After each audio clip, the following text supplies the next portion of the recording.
नमस्ते। गीता प्रवचन और गीता के अध्ययन कार्यशाला में मैं डॉक्टर नीलम अग्रवाल आपका पुनश्च स्वागत करती हूँ। चौथा अध्याय हमने समाप्त किया है, जिसमें हमने कर्म, विकर्म और अकर्म के बारे में पढ़ा।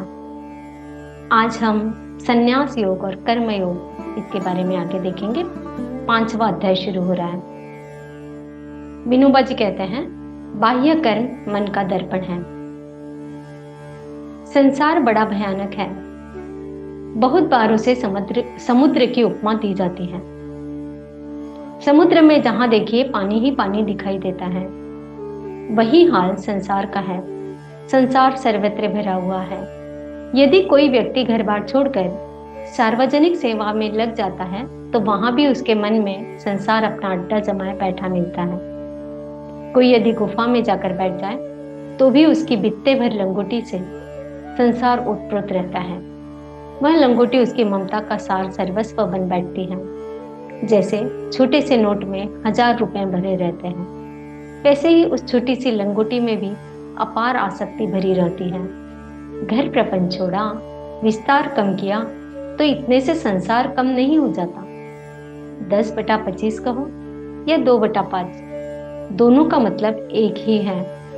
चाहे घर में रहो या वन में, आसक्ति तो पास ही रहती है। संसार लेश मात्र भी कम नहीं होता। 2 योगी भले ही हिमालय की गुफा में जाकर बैठ जाए, पर वहां भी एक दूसरे की कीर्ति उनके कानों में जा पड़े तो वे जल भुन जाएंगे। सार्वजनिक सेवा के क्षेत्र में भी ऐसा ही दृश्य दिखाई पड़ता है, छोटे हो या बड़े। इस प्रकार यह संसार हाथ धोकर हमारे पीछे पड़ा है, जिससे स्वधर्माचरण की मर्यादा में रहते हुए भी संसार से पिंड नहीं छूटता। राक्षस जैसे कभी छोटे हो जाते हैं तो कभी बड़े, वही हाल इस संसार का है। छोटे हो या बड़े, आखिर वे है तो राक्षस ही। चाहे महलों में है या झोपड़ी में, संसार से बचा नहीं जा सकता। स्वधर्म का बंधन डालकर यद्यपि संसार प्रपंच को मर्यादित रखा, सामाजिक कार्य में लगे तो वहां भी अनेक झगड़े पैदा हो जाएंगे और आपका जी वहां से ऊब उठेगा। वहां भी अनेक संस्थाओं और अनेक व्यक्तियों से आपका संबंध आएगा और आप त्रस्त हो जाएंगे। लगेगा कहाँ इस आफत में आप फंसे। लेकिन आपका मन कसौटी पर भी तभी चढ़ेगा। केवल स्वधर्माचरण को अपनाने से ही अलिप्तता नहीं आ जाती। कर्म की व्याप्ति को कम करना ही अलिप्त होना नहीं है। फिर अलिप्तता कैसे प्राप्त हो? उसके लिए मन के किए गए प्रयत्न जरूरी है। मन का सहयोग जब तक न हो तब तक कोई भी बात सिद्ध नहीं हो सकती। माँ बाप किसी संस्था में अपना लड़का भेज देते हैं, वहां सवेरे उठता है, सूर्य नमस्कार करता है, चाय नहीं पीता, परंतु घर आते ही 2-4 दिनों में वह सब कुछ करना छोड़ देता है। ऐसे अनुभव हमें आते हैं। मनुष्य कोई मिट्टी का ढेला तो है नहीं। उसके मन को हम जो आकार देना चाहते हैं वह उसके मन को स्वीकार होना चाहिए ना। मन यदि वह आकार नहीं स्वीकारता तो कहना होगा कि बाहर की वह सारी तालीम व्यर्थ गई। इसलिए साधनों को मानसिक सहयोग की बहुत आवश्यकता है। साधन के रूप में बाहर से स्वधर्माचरण और भीतर से मन का विकल्प, दोनों बातें चाहिए। बाह्य कर्म की तो आवश्यकता है ही, उसके बिना मन की परीक्षा नहीं होती। प्रातः काल के प्रशांत समय में हमें अपना मन अत्यंत शांत मालूम होता है, परंतु बच्चे को जरा रोने दो, उस मन शांति की असली कीमत मालूम पड़ जाती है। ऐसे कर्मों से हमारे मन का स्वरूप प्रकट होता है। पानी ऊपर से साफ दिखाई देता है, परंतु उसमें पत्थर डालिए तुरंत ही अंदर की गंदगी ऊपर आ जाएगी। वैसी ही दशा हमारे मन की है। मन के अंत सरोवर में घुटने भर गंदगी जमा रहती है। बाहरी वस्तु से उसका स्पर्श होते ही वह ऊपर आ जाती है। हम कहते हैं उसे गुस्सा आ गया, तो यह गुस्सा कहीं बाहर से आ गया? नहीं, वह तो अंदर ही था। मन में यदि नहीं होता तो वह बाहर दिखाई न देता। लोग कहते हैं सफेद खादी नहीं चाहिए, वह मैली हो जाती है।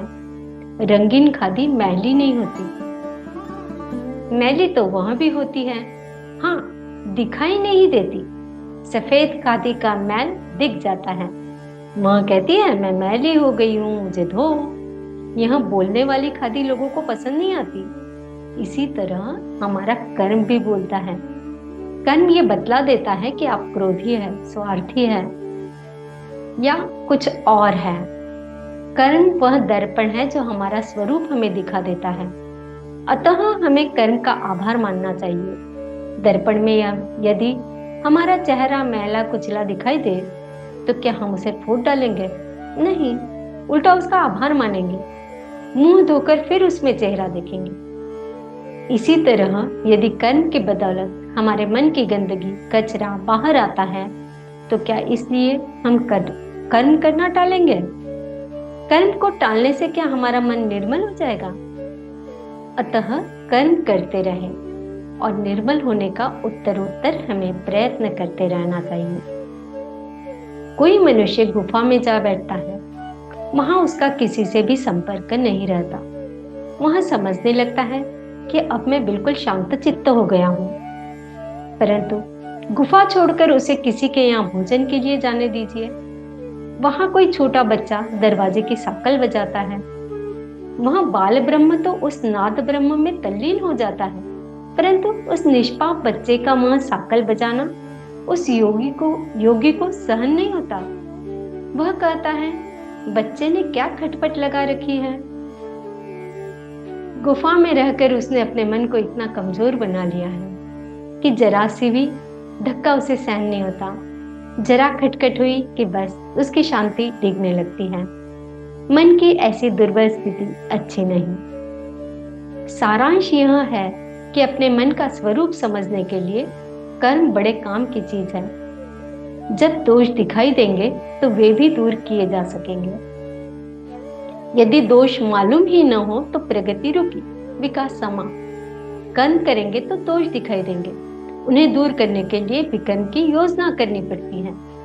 भीतर जब ऐसे विकर्म के प्रयत्न रात दिन जारी रहने लगेंगे तो फिर स्वधर्म का आचरण करते हुए भी अलिप्त कैसे रहे, काम क्रोधातीत, लोभ मोहातीत कैसे रहे, यह बात यथा समय समझ में आएगी। कर्म को निर्मल रखने का सतत प्रयत्न हो तो फिर आगे चलकर निर्मल कर्म अपने आप होने लगेगा। निर्विकार कर्म जब एक के बाद एक सहज भाव से होने लगते हैं तो फिर यह पता भी नहीं लगता कि कर्म कब हो गया।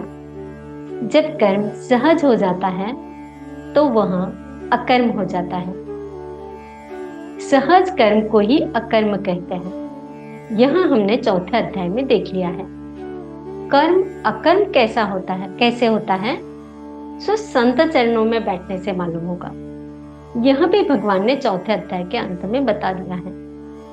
इस अकर्म स्थिति का वर्णन करने के लिए वाणी अपर्याप्त है। कुछ श्लोक पढ़ते हैं। पंचम अध्याय से प्रथम श्लोक है। अर्जुन उवाच संन्यासं कर्मणां कृष्ण पुनर्योगं च शंससि यत् श्रेयं एतयोरेकं तन्मे ब्रूहि सुनिश्चितम्। अर्जुन ने कहा, हे कृष्ण, अभी आप संन्यास से कर्म करने की और कभी निष्काम माध्यम से कर्म करने की प्रशंसा करते हैं। इन दोनों में से एक जो आपके द्वारा निश्चित किया हुआ हो, जो परम कल्याणकारी हो, उसे मेरे लिए कहिए। श्री भगवान उवाच संन्यास कर्मयोगश्च निःश्रेयसकरावुभौ तयोस्तु कर्म संन्यासात् कर्मयोगो विशिष्यते। श्री भगवान ने कहा, संन्यास माध्यम से किया जाने वाला कर्म और निष्काम माध्यम से किए जाने वाला कर्म, ये दोनों ही परम श्रेय को दिलाने वाले हैं, परंतु सांख्य योग की अपेक्षा निष्काम कर्मयोग श्रेष्ठ है। ज्ञेय स नित्य संन्यासी यो न द्वेष्टि न कांक्षति निर्द्वंद्वो हि महाबाहो सुखम बंधात प्रमुच्यते। हे महाबाहो, जो मनुष्य न तो किसी से द्वेष करता है और न ही किसी की इच्छा करता है, वह सदा सन्यासी ही समझने योग्य है, क्योंकि ऐसा मनुष्य राग द्वेष आदि सभी द्वंद्वों को त्याग कर सुखपूर्वक संसार बंधन से मुक्त हो जाता है। योगौ पृथक बाला प्रवदन्ति न पंडिता एकमप्यास्थिता सम्यक् उभयोर्विन्दते फलम्। अल्पज्ञानी मनुष्य ही सांख्य योग और निष्काम कर्म योग को अलग अलग समझते हैं, न कि पूर्ण विद्वान मनुष्य, क्योंकि दोनों में से एक में भी अच्छी प्रकार से स्थित पुरुष दोनों के फल रूप परम सिद्धि को प्राप्त होता है। यत् सांख्ये प्राप्यते स्थानं तत् योगैरपि गम्यते एकं सांख्यं च योगं च यः पश्यति स पश्यति। जो ज्ञान योगियों द्वारा प्राप्त किया जाता है वही निष्काम कर्म योगियों को भी प्राप्त होता है। इसलिए जो मनुष्य सांख्य योग और निष्काम कर्म योग दोनों को फल की दृष्टि से एक ही देखता है, वही वास्तविक सत्य को देख पाता है। श्री कृष्णार्पणम।